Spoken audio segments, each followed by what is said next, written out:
Buenas noches, mi nombre es Cristian Gómez y vamos a hacer una entrevista referente a medios de transporte que no utilizan combustibles fósiles. ¿Con quién tengo el gusto? Hola Cristian, ¿cómo estás? Hablas con Jason Mosquera. Yo ¿Qué tal, soy Jason? colombiano. Muy bien, gracias. Cristian, yo soy colombiano residente en la Ciudad de México. Actualmente me encuentro viviendo acá alrededor de 6 meses. Y bueno, cuéntame, ¿qué te puedo ayudar? Muchísimas gracias, Jason. Discúlpeme, ¿cuál es su profesión o trabajo ahí en la Ciudad de México? Claro que sí, yo soy administrador de empresas. Tengo una especialización en gerencia financiera y una maestría en inteligencia de negocios. Actualmente resido en Ciudad de México, desempeñándome por una empresa que se llama Derima Marshall McLennan como director regional de proyectos de transformación digital. Ese es mi Ok, rol, perfecto. motivo por el cual me... Muchísimas gracias. Bueno, entonces iniciando de pronto con esta entrevista, la primera pregunta es, ¿cuál es su opinión sobre el uso de medios de transporte que no utilizan combustibles fósiles, como la gasolina, diésel, gas, ACPM, entre otros? Ok, digamos que la posición que yo tengo pues es una posición favorable. Todo lo que contribuye al medio ambiente y en pro un beneficio obviamente de disminuir todo impacto ambiental, pues es bienvenido. Lo que sucede es que en las grandes urbes, como en la que me encuentro ubicado y en referente a Bogotá o otras ciudades, digamos que son energías limpias o medios de transporte limpios que aún se encuentran en desarrollo.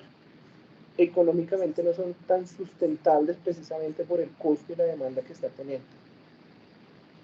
Perfecto, sí, señor, muchas gracias. La segunda, ¿ha utilizado alguna vez un medio de transporte que no funcione con combustibles fósiles? Si es así, ¿cuál y cómo fue su experiencia?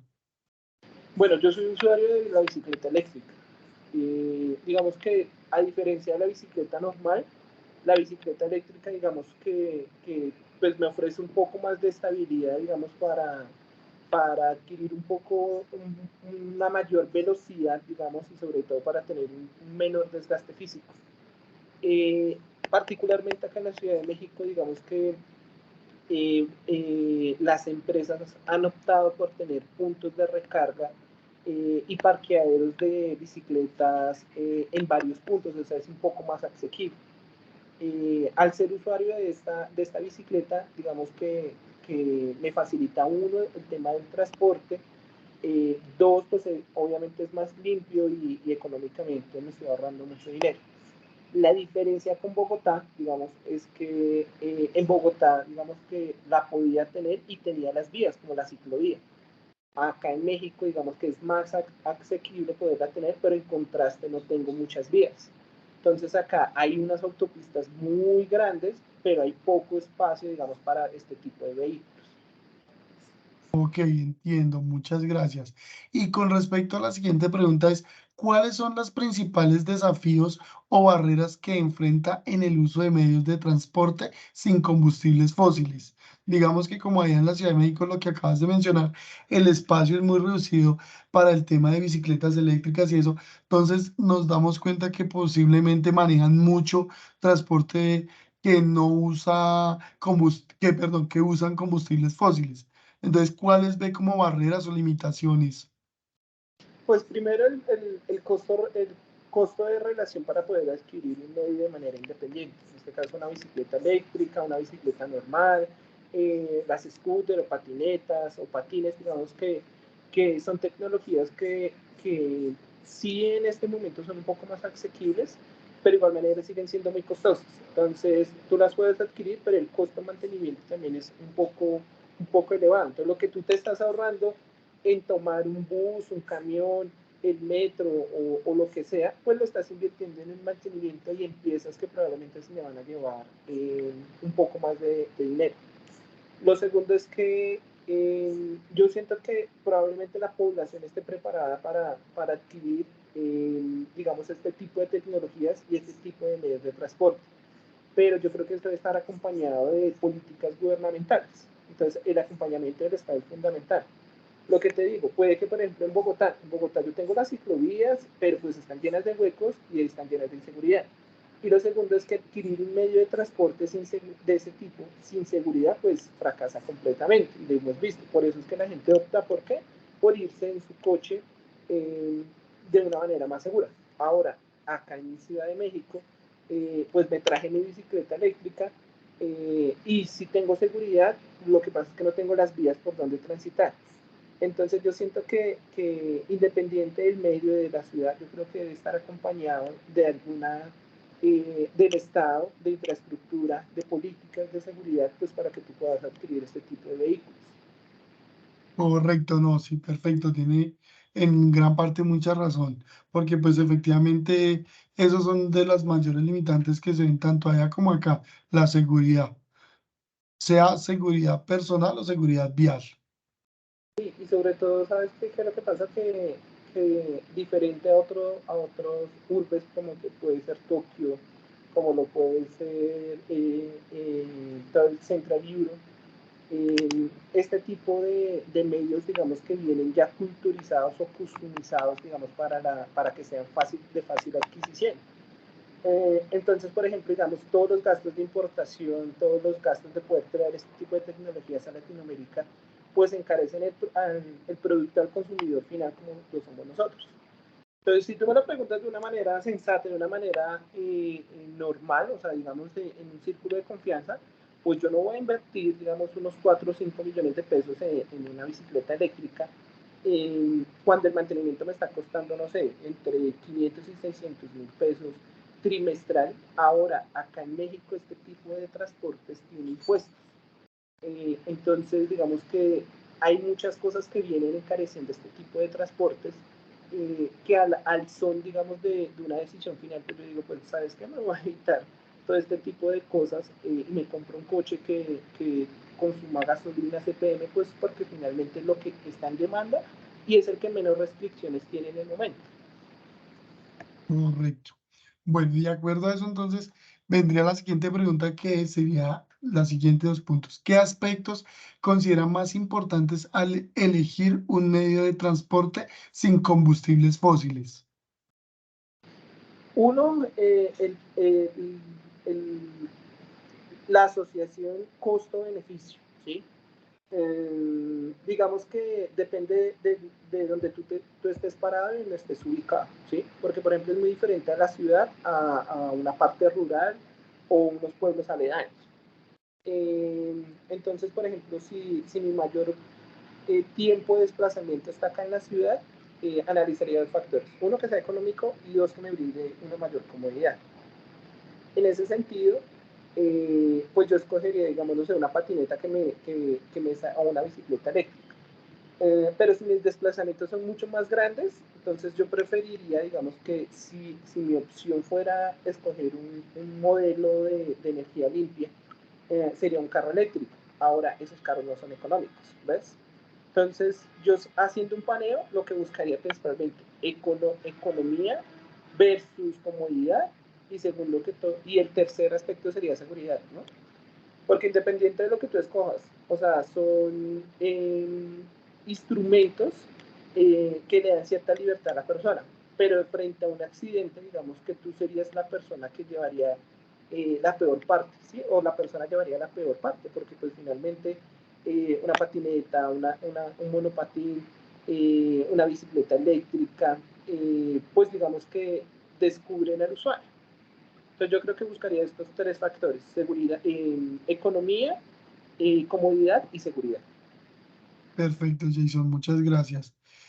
Quinta pregunta, ¿cuáles son las características o funcionalidades que le gustaría ver en un nuevo medio de transporte sin combustibles fósiles?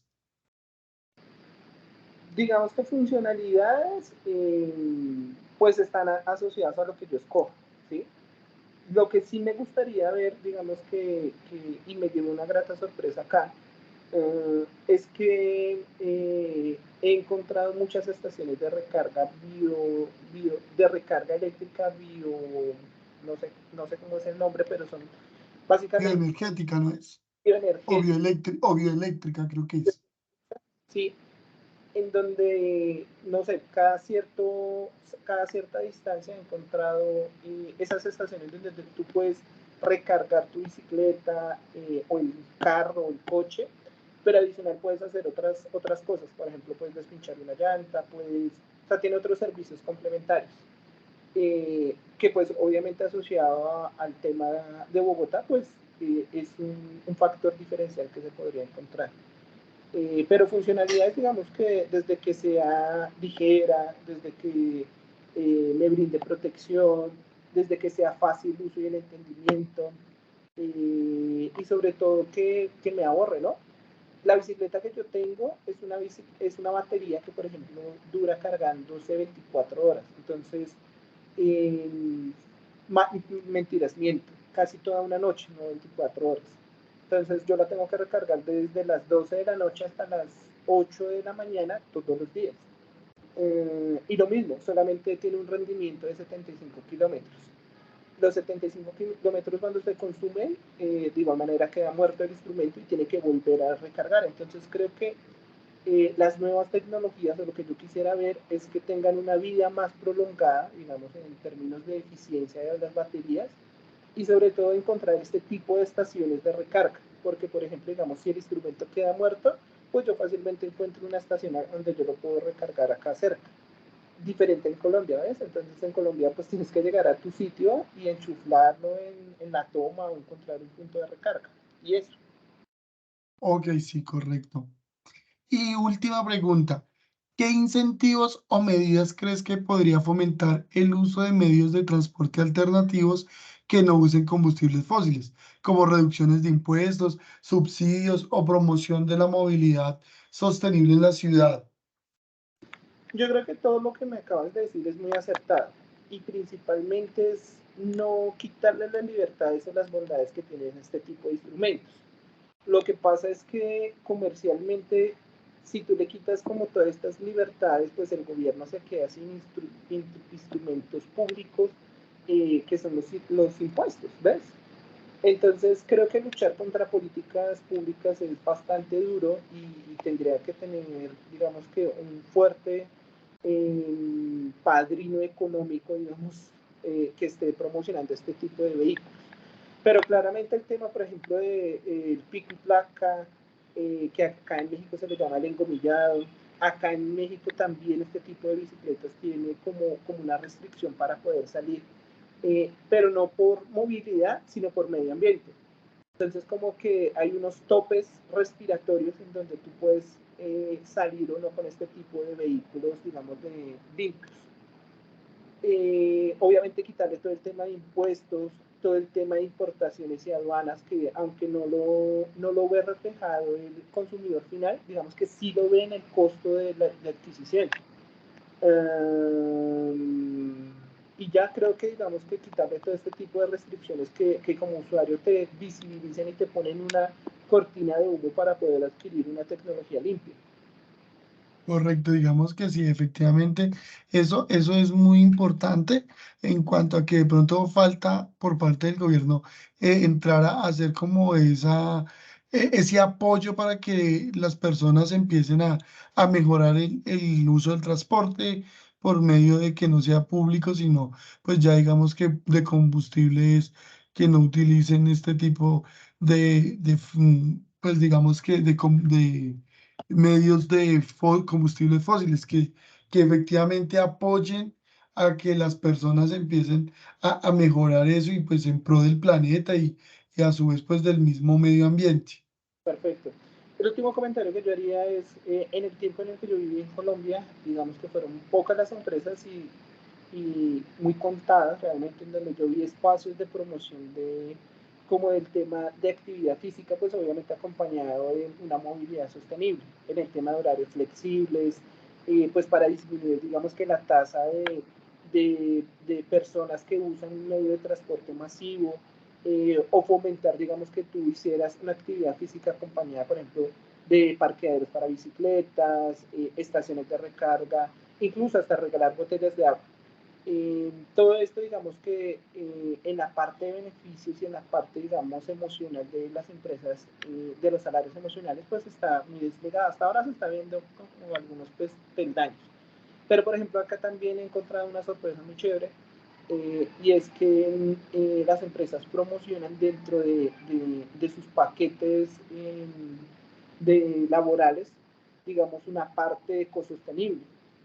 Acá el agua de Ciudad de México no es potable, entonces digamos que promueven que tú lleves tu propia botellón de agua, que pues que recicles, que en las empresas pues hay duchas para que tú ya no, o sea, te llevan o te trabajan la mente para que puedas utilizar este tipo de tecnologías, y sobre todo muy impulsado como a lo natural.